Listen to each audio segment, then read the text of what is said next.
It was 50 years ago tonight the Rolling Stones performed live for the first time.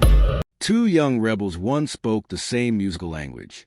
Their friendship was forged in tiny, smoky rooms with nothing except cheap guitars, bootleg records, and a desperate need for something that felt real. Yet somewhere between cramped clubs and blinding arena lights the bond began to crack. When a songwriting partnership outlives a friendship, that power at the stage becomes a battlefield. Behind every rip, behind every deafening cheer, another tale grew loud. One filled with small betrayals and silent cuts that never healed. You may think you know the ending, but one whispered insult, and one last album flipped the story on its head. So how deep did the wound truly run? And what invisible thread kept the whole thing from snapping apart? Blues before the breakup. In 1961, quiet Dartford in England saw a meeting that would shake rock forever. Keith Richards spotted Mick Jagger on a train platform. Jagger clutched vinyl treasures from Chuck Berry and Muddy Waters like secret passports to another world. That chance moment lit a blaze built on shared worship of American blues, which sounded wild and forbidden in post-war Britain. For both young men, blues opened a door to honest self-expression far beyond polished British pop. By 1962, the obsession turned into action. Crowded weeknights at the Crawdaddy Club became their testing ground, and the floorboards shivered under every chord. Teenagers packed shoulder to shoulder felt as if they were standing beside a runaway train, because every roll of Charlie Watts's snare promised escape from dreary suburb life. Yet greatness comes at a price no accountant can tally. Exhausting tours stitched together by sleepless bus rides fed their legend while draining their nerves, turning minor arguments about set lists into thunderous shouting matches that shook backstage walls. Each success added another brick to a wall of silent competition, and every new hit single felt like both a victory and a warning flare. Amazing! Alongside Dick Taylor and a handful of friends, Keith and Mick formed a loose bar band nicknamed the Blues Boys in smoky basements. They were not chasing charts. They were chasing Southside Chicago. They copied Jimmy Reed licks and howlin', wolf growls using borrowed guitars and homemade amps that crackle like thunder. Keith later said hearing Muddy Waters felt like seeing black and white life burst into full color. Their love for style was raw and physical, not academic. When young manager Andrew Loog Oldham appeared, he pushed them to write their own songs. Suddenly Keith and Mick had to invent new identities. They were no longer guardians of heroes. They had to become heroes themselves. Early originals such as Tears Go By carried gentle melodies, yet the instrumentation and phrasing still dripped with Delta grit. Their 1964 debut album stayed soaked in covers, but the change was already sprinting forward. Blues stopped being only a source. It became a springboard for bold ideas even as record executives demanded broader appeal. By 1965, hairline fractures turned visible. While the group rocketed to global fame, the easy togetherness of earlier days faded. Mick leaned into flashy showmanship, perfecting a half-smile that charmed millions. Keith dug his boots deeper into pure blues, feeling each diversion as betrayal of the group's original heartbeat. The pair, soon called the Glimmer Twins, still wrote magic together. Yet ego, image, and ambition began to erode the once simple bond. Even the loudest guitar could not drown swelling emotion. Mary Ann and the Rift. Mid-decade singer Marianne Faithfull spun into the Stones' universe like a comet. Her single, As Tears Go By, co-written by Jagger, formed the first visible thread linking her to the band. A fast romance with Mick turned them into living symbols of swinging London. Young, daring, and dangerously stylish. Marianne was no passive muse. She stood in the studio offering sharp ideas that pushed lyrics deeper and sound stranger. As Marianne and Mick grew, close to press buzzed, yet something darker brewed. Keith once saw her as a trusted friend, but soon felt her presence wedging him away from Mick. In his memoir Life, Keith recalled rumors that she guided certain suppliers into their circle, whispers that left him uneasy. Time spent at Redlands, their bohemian refuge, became charged with unspoken tension. Archer flowed freely there, yet personal fault lines widened under the quiet Sussex sky. Marianne's own journey soon darkened. Addiction, depression, and court trouble shadowed her every step. A heartbreaking miscarriage forced her into hiding, while Mick buried himself in music, seemingly detached. Keith swung between pity and rage watching a woman he respected crumble under public glare. He felt Mick should have shielded her instead of appearing chilly. To Keith, this was not just a doomed romance. It felt like personal betrayal. Years later, Keith pointed to this period as the moment the dam broke. The emotional wreckage surrounding Marianne, mixed with Mick's perceived indifference, set their friendship on a path of slow decay. Trust leaked away drop by drop. One man became the sleek face of establishment rock. The other fought to guard the raw soul of their roots. Marianne's tragedy became a ghost that followed every future recording session, proving love triangles can rip apart even the strongest creative brotherhood. Redland's raid, February 1967, crashed into their world like a hammer. A newspaper stung by Mick's lawsuit tipped police to a weekend party at Keith's Redlands estate. Officers burst in to find psychedelic colors, throbbing walls, free-spirited guests everywhere, and Marianne faithful draped only in fur rug. A detail tabloids feasted on for years. Keith, high on LSD, greeted the uniformed men, as if they were cartoon creatures. Chaos never looked so vivid. Mick was charged with possessing tiny amphetamine pills. Keith faced charges for permitting cannabis inside his home. Both spent a night behind bars before making bail. Cameras flashed the next morning, turning their walk from the courthouse into a global spectacle. The band answered with the single We Love You, complete with promotional film that mocked judges and wigs in full glare.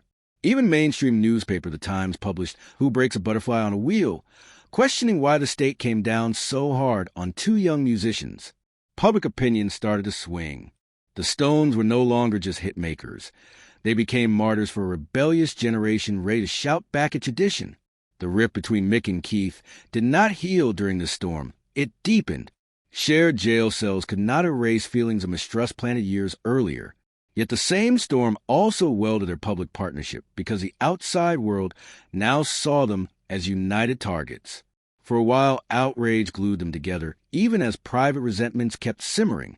From secret train platforms to gloomy courtrooms, the journey of these two visionaries shows how music, friendship, and outrage can tangle into a single roaring chord. The encore was still to come, yet the crack in the stage floor was impossible to miss. Sympathy flooded streets, newspapers, and living rooms as soon as the verdict hit, and the Rolling Stones suddenly looked like fearless champions of youth culture. Teenagers pasted their photos on bedroom walls, while parents gasped at the thought of polite society losing its grip. On television, hosts debated whether the judges had tried to crush free expression or simply enforce the law, and every word kept the band in bright, relentless spotlight. Yet away from camera flashes, Keith felt an inner chill spread like frost. Court victories were supposed to end with toasts and laughter. Yet he stood backstage night after night, waiting for the old warmth in Mick's eyes, only to find polite nods and forced smiles. He later admitted he felt alone, a word sharp enough to cut skin, even as the world thought he was basking in triumph. Reporters praised their visible unity, but Keith caught the small moments that told a different story. Averted glances during sound checks, rushed exits from after-parties, sudden silences in hotel corridors. He compared the change to hearing a faithful guitar slip out of tune one string at a time. The audience might not notice at first, but the player feels the discord in every bone. Redlands, the Sussex retreat once filled with music and laughter, turned into a monument of lost trust.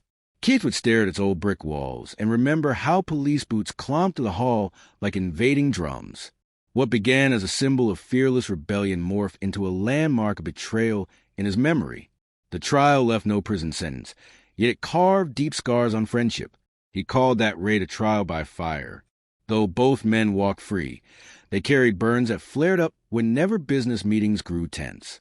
From that night on the unseen fault line, under the Jagger-Richards axis widened bit by bit, rumbling under every rehearsal and rattling every tour bus floorboard, into the LSD haze. By 1966, London clubs glowed with swirling light shows, and the Stones dove headfirst into the new psychedelic tide. Acid tabs passed from hand to hand like secret keys promising alternate worlds. During late-night sessions, the band covered studio lamps with colored scarves, letting shifting patterns dance across walls while riffs stretched into endless spirals. Keith later joked that some jams lasted so long the sun rose twice. Their shared trips poured straight into tape on their satanic majesty's request. Listeners heard woozy choirs, backward guitars, and cosmic lyrics that felt miles away from the sharp blues punches of earlier tracks. The record divided critics, yet captured the restless pulse of a generation chasing bigger dreams. At first, acid felt like a shared secret. Keith mixed trippy tones with his blues heart, turning each jam into a raw adventure. Mick started sliding toward polished performance, letting the visions fuel a growing stage persona. Keith would later say Mick grew more theatrical every time the colors faded. What began as a quest for inner truth soon changed into a silent contest, one man diving inward, the other reaching outward. When the colorful fog began to lift, the band steered back to raw rock on Beggar's Banquet and Exile on Main ST. Yet the balance was never the same. Keith noticed storyboards and photo shoots replacing jam circle decisions. He felt the emotional core of American blues slipping under layers of pageantry. He described the era not as a renaissance, but as the first slow drift toward opposite shores. Psychedelics opened doors yet showed cracks in the floor. As fame soared and egos inflated like parade balloons, the brotherhood born in smoky basements started to tear apart one acid tab and one studio marathon at a time. Sticky Fingers, Slippery Credit. 1971 arrived with Sticky Fingers, an album whose zipper-covered sleeve designed by Andy Warhol shouted pure swagger. Inside the grooves thundered Brown Sugar, Wild Horses, and Bitch, tracks fueled by Keith's biting riffs and Charlie Watts' steady thump. Fans heard perfection, but Keith scanned the liner notes and felt a sting no guitar could muffle. Everything, down to the tiniest rhythm change, lived under the single banner, Jagger Richards. Once the shared credit felt like brotherhood. Now Keith saw it hiding lopsided reality. Mick, who handled meetings with label suits and oversaw mixing sessions, controlled direction and budgets. Keith came armed with riffs, feel, and arrangement ideas, yet he sat outside key conferences where songs were trimmed, shaped, and sometimes tamed. The argument went deeper than money. It cut into identity, into the right to claim a riff born at 4 a.m. after a sleepless binge of coffee and Marlboros. Keith felt history itself might forget who sparked which flame. 2 years later, Goat's Head Soup kept a darker tone, recorded in humid Jamaican nights that dripped sweat onto guitar strings. Keith disclosed his soul on Coming Down Again, but the overall gloss leaned toward Mick's growing taste for smooth production. New lead guitarist Mick Taylor added lyrical solos to Moonlight Mile and others, yet his name stayed off writing credits, echoing Keith's frustration. Taylor later voiced anger at being denied recognition, proving Keith's sense that the system now favored image over contribution. To Keith, each slight formed part of a larger pattern, a heavy ceiling slowly lowering on his creative freedom. By 1975, the friendship, once built on shared hunger, felt replaced by a practical partnership held together by contracts, tours, and necessity. Keith saw himself as vital to the sound, yet pushed to the edge of the vision. The name Jagger Richards still glittered on posters, but underneath, the scale kept tilting. Sticky Fingers may look like the crown jewel of their catalog. Yet for Keith, it signaled the beginning of a deeper loss. He feared not just losing spotlight or cash, but losing the shared authorship that had defined their early fire. Jagger walks a solo road. Turning into the 1980s, the Stones had weathered raids, lawsuits, and changing radio trends. Nothing shook their foundation like Mick Jagger's decision to step beyond the band's shadow. Almost overnight, he signed a solo deal with CBS, booked studio time with fresh producers, and began carving She's the Boss set for 1985. Keith read the news the way some people read obituary pages, stunned that the creative marriage could be rewritten with one signature. He wondered whether the move meant freedom or final fracture. On stage, they still blasted hits. Yet backstage, the air buzzed with unspoken dread. Fans asked if a breakup loomed, and no one inside the camp could answer with certainty.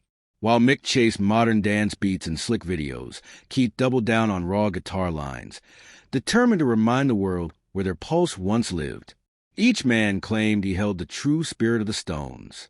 The silent race was on, and the crack between them widened with every press release. The story of the Rolling Stones rolled forward, yet the friendship at the core now felt like a thread about to snap. What began on a train platform among Chuck Berry records had become a high-stakes drama fought in boardrooms, recording booths, and lonely hotel rooms under neon lights. For Keith Richards, Mick's solo career wasn't just a surprise. It was a stab in the back. The Stones always lived by one unspoken rule: No matter the chaos, the band came first. But in Keith's eyes, Mick shattered that promise the second he put his own name above theirs.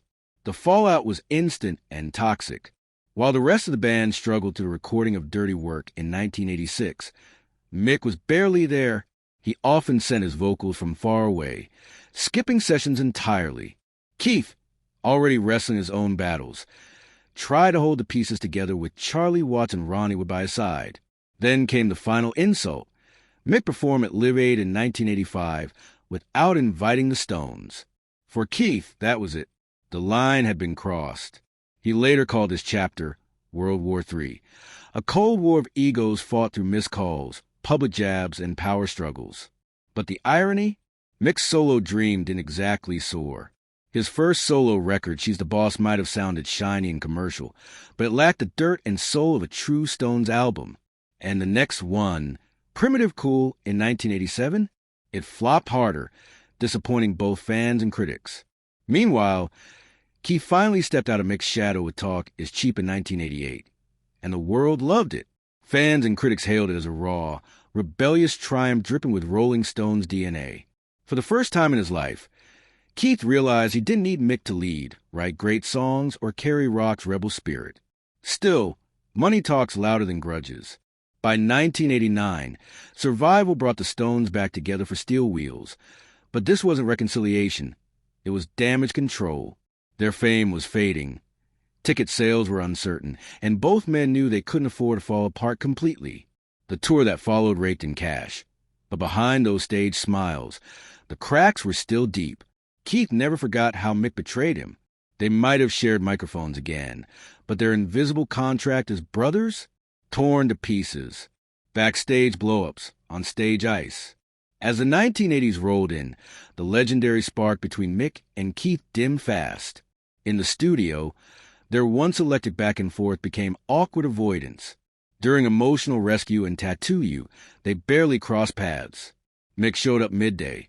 Keith arrived at night, like two strangers clocking in for separate shifts. Producer Chris Kimsey even admitted you could feel the tension through the walls. They weren't working together. They were circling each other like rivals. And the music? It suffered. Behind the scenes, things exploded. The wounds from Mick's solo betrayals still festered, turning rehearsals into battlegrounds. During Dirty Work, Mick's rare appearances only fueled Keith's anger. Keith scrawled insults in Mick's lyric books, and fierce arguments erupted over everything from production choices to tour plans. One heated moment nearly turned physical. Both men ready to throw punches over control of the band. This wasn't just about music. It was personal. Keith believed he guarded the soul of the Stones. To him, Mick was sacrificing that legacy for ego and image. Eventually, the cracks spilled onto the stage. By the Steel Wheels and Urban Jungle tours in 1989 and 1990, their old mischief was gone. Those once famous lean-ins at the mic, forced. Their grins, practiced for the cameras.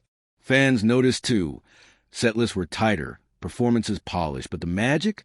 Missing. Every glance between them felt rehearsed. Every moment choreographed to cover the fractures. Offstage, the Cold War raged on. By the 1990s, whispers turned to open resentment. The silences backstage? Deafening. Rehearsals became minefield with bandmates acting like referees. Walking out side by side looked professional, but inside, they were miles apart. It used to be fire and friction creating brilliance. Now it was frost, the product of too many battles, betrayals, and bitter words left unspoken. The Brenda bombshell. By 2010, Keith threw gasoline on the fire with his tell-all memoir life. In its pages, a secret nickname from the Stones' inner circle finally went public. Brenda. It wasn't a harmless joke. It was Keith's sharpest jab at Mick's growing vanity and arrogance. Within their circle, Brenda became the code word for the Mick who obsessed over fashion, controlled the narrative, and in Keith's eyes, abandoned the band's gritty roots.